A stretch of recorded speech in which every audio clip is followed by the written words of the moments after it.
La volonté de Dieu.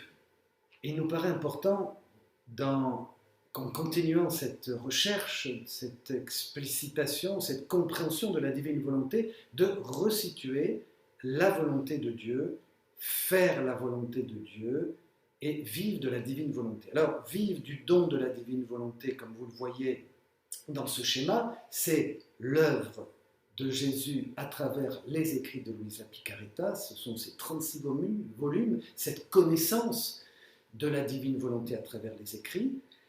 Faire la volonté de Dieu, nous allons y venir.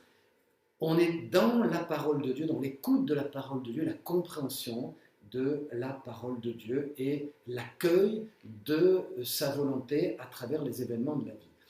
Une parole centrale, faire la volonté de Dieu, Matthieu 7, 21. Ce n'est pas en disant Seigneur, Seigneur qu'on entre dans le royaume des cieux, mais en faisant la volonté de mon Père qui est aux cieux.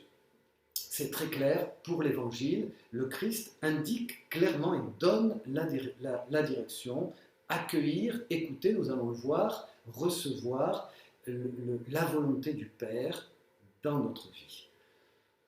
Alors, mais qu'est-ce que c'est? Qu'est-ce que ça signifie? Comment comprendre ce que veut dire, qu'est-ce que veut dire faire la volonté de Dieu?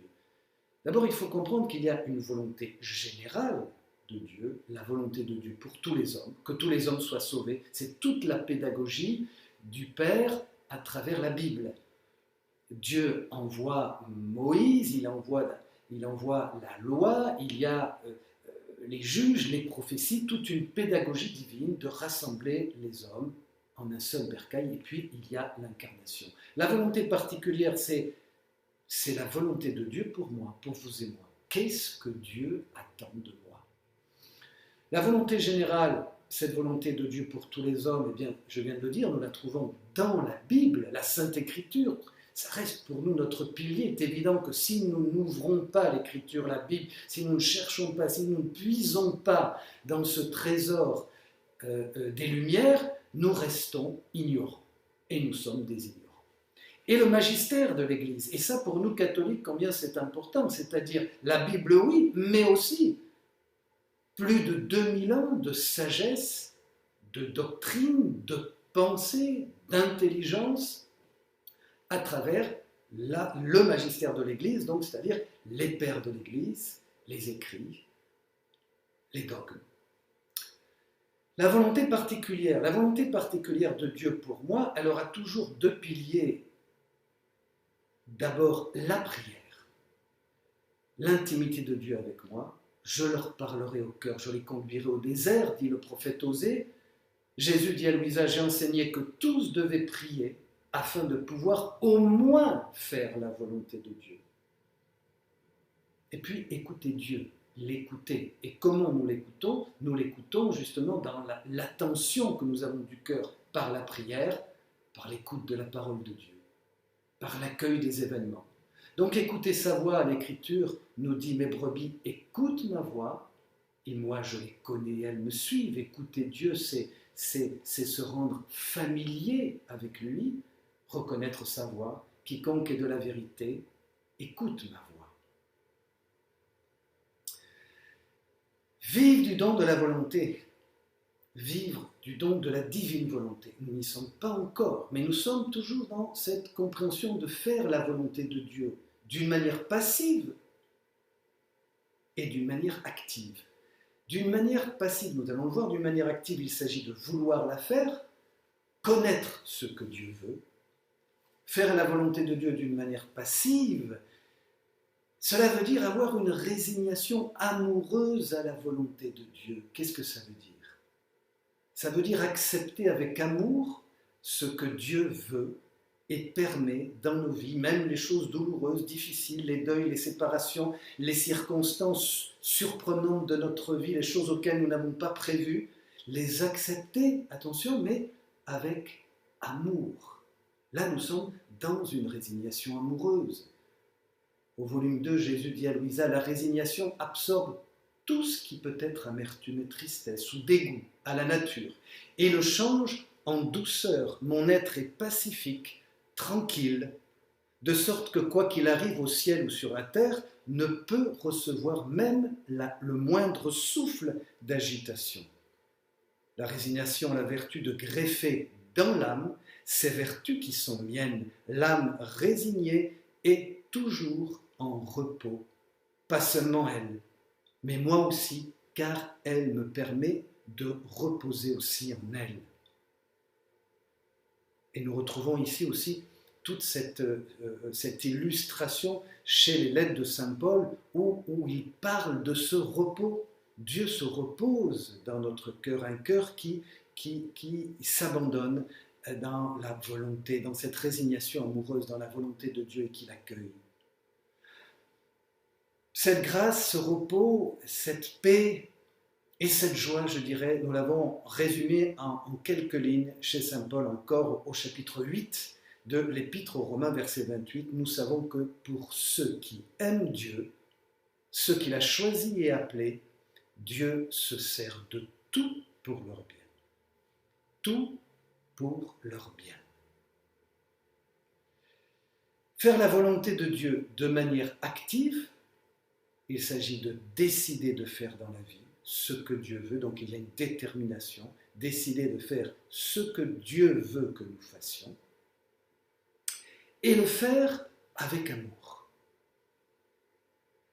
Au volume 3, Jésus dit maintenant ce n'est plus être résigné, mais l'âme doit être convaincue que le plus grand bien pour elle et le meilleur moyen de me glorifier est de toujours faire ma volonté.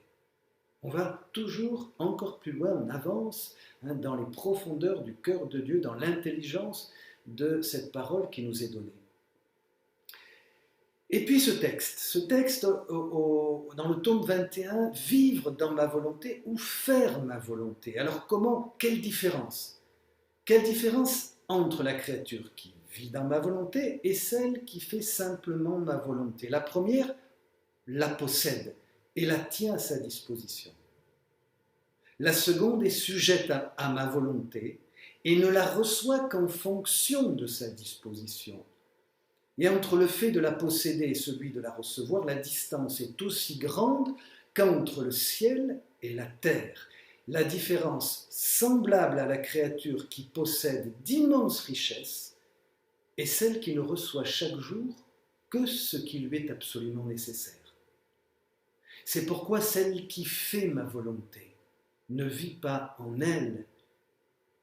C'est pourquoi celle qui fait ma volonté mais ne vit pas en elle est contrainte de ressentir des faiblesses, des passions et toutes les autres misères qui forment l'héritage de la volonté humaine. Donc une volonté humaine qui est encore très présente dans vouloir faire la volonté de Dieu, dans le désir de faire la volonté de Dieu. Et on voit bien qu'ici, déjà dans cette parole, vivre dans ma volonté, dit Jésus, c'est déjà la posséder. On est dans la possession de la volonté de Dieu. Il y a cette parole dans les écrits de Louisa qui dit « c'est donner Dieu à Dieu ». On y aspire puisque c'est un don. Et on grandit à recevoir et à vivre dans ce don. D'autres paroles encore qui peuvent nous éclairer. Vivre dans la divine volonté, c'est la sainteté, non encore connue sur la terre et que je ferai connaître, et qui sera l'achèvement de toutes les autres saintetés. Donc ce n'est pas encore totalement connu, mais il y a une volonté très claire de Dieu, et pour nous c'est source de joie et d'espérance incroyable, que tous la connaissent, et qui est ce sommet de toutes les saintetés. Il s'agit exclusivement d'une vie divine, aucunement humaine, et c'est uniquement ma volonté qui forme la sainteté divine dans l'âme. J'ai mis ce psaume parce que je trouve qu'il marque le plan amoureux de Dieu sur toute la création et la créature, ce sommet de la volonté de Dieu de nous introduire dans sa divine volonté. Le plan du Seigneur, son plan d'amour, subsiste toujours, et les desseins de son cœur, d'âge en âge. C'est quoi la vie dans la divine volonté? Il faut bien toujours s'interroger et toujours poser des questions. C'est quoi dans le concret? C'est devenir porteur de l'agir divin. et de sa puissance créatrice. Au tome 36, Jésus dit à Louisa, c'est incarner l'esprit d'unité avec Dieu. La raison humaine est dissoute en la nôtre, enfermée dans la nôtre, occupée par la nôtre, avec un grand honneur pour elle-même et grande gloire pour nous qui nous sommes donnés à la créature. On voit bien ici comment la raison humaine est absorbée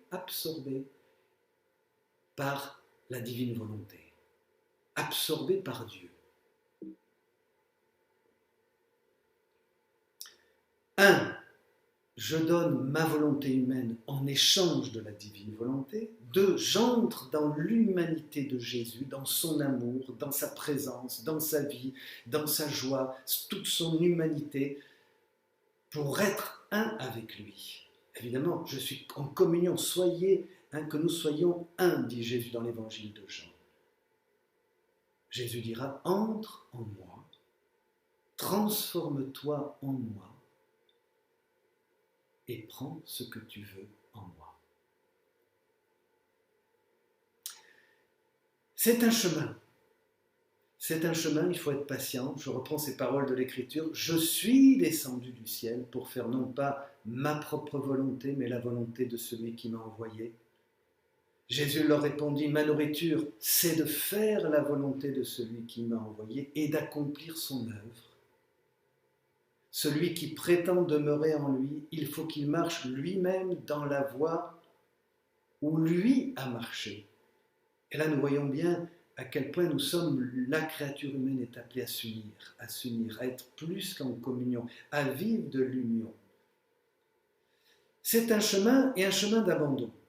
Ma fille, tu dois savoir que tu me vois ou non, chaque fois que tu t'abandonnes dans ma volonté, moi, à partir de ton intérieur, te prends par la main pour t'élever dans les hauteurs. Et du ciel, je te donne mon autre main pour prendre la tienne et t'amener au milieu de nous dans notre interminable volonté. Merveilleux chemin d'abandon, de laisser faire, d'amour. Alors comment faire ? Comment faire ?